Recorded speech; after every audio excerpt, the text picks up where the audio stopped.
1300 hours, Pakistan Standard Time. Assalamu alaikum. This is Radio Pakistan. The news read by Hassan Gilani. First, the headlines. National Assembly meets in Islamabad today to elect new Prime Minister. United States says it has always viewed a prosperous and democratic Pakistan as critical to its interests.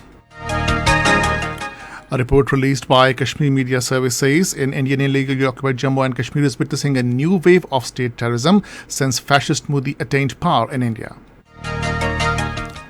Palestinian Authority has warned that Israel's escalation in Palestinian territories would push matters to an uncontrollable situation.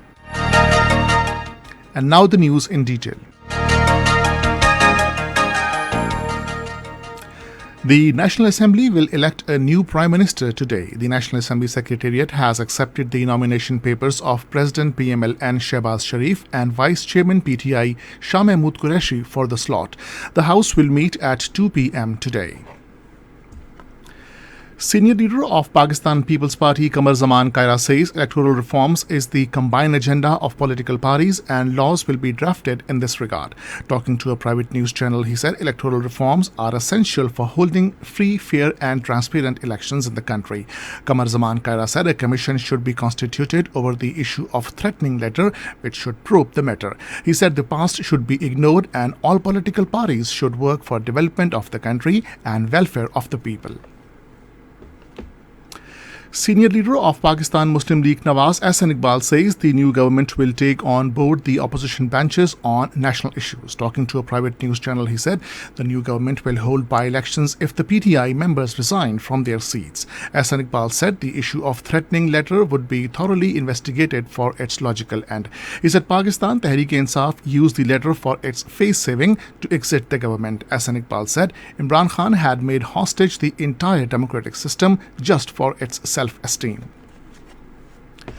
The United States says it values its long-term standing cooperation with Pakistan. Commenting on Imran Khan's ouster in a vote of no confidence in the National Assembly, a State Department spokesperson said the United States has always viewed a prosperous and democratic Pakistan critical to its interest.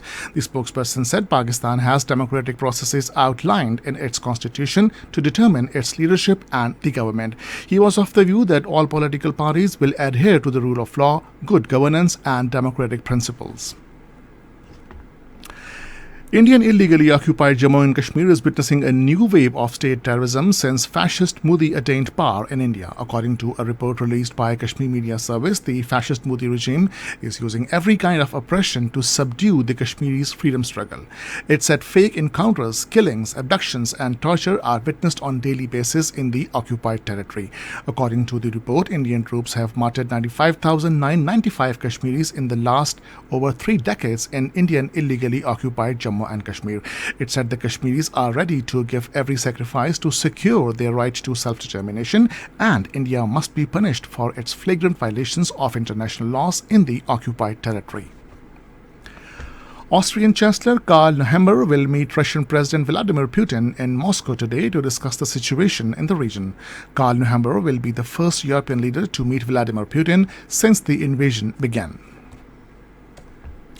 Palestinian Authority has warned that Israel's escalation in Palestinian territories would push matters to an uncontrollable situation. Palestinian presidential spokesman Nabi Abu Rudeya said Israel's killing of Palestinians and the instruction of Israeli Prime Minister to his army to act without restriction are condemned and rejected. Yesterday, 3 Palestinians, including 2 women, were martyred by Israeli soldiers in the West Bank.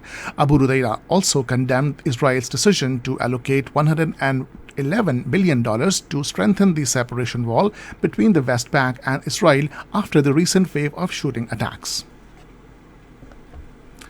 Iran has demanded the United States to provide a legal guarantee that prevents future U.S. governments from quitting a possible agreement aimed at salvaging the 2015 nuclear deal. A statement issued by 250 Iranian lawmakers said the deal must be upheld by the U.S. decision-making institutions, including Congress, in a totally legal form so that there would be no obstacle in the implementation in future.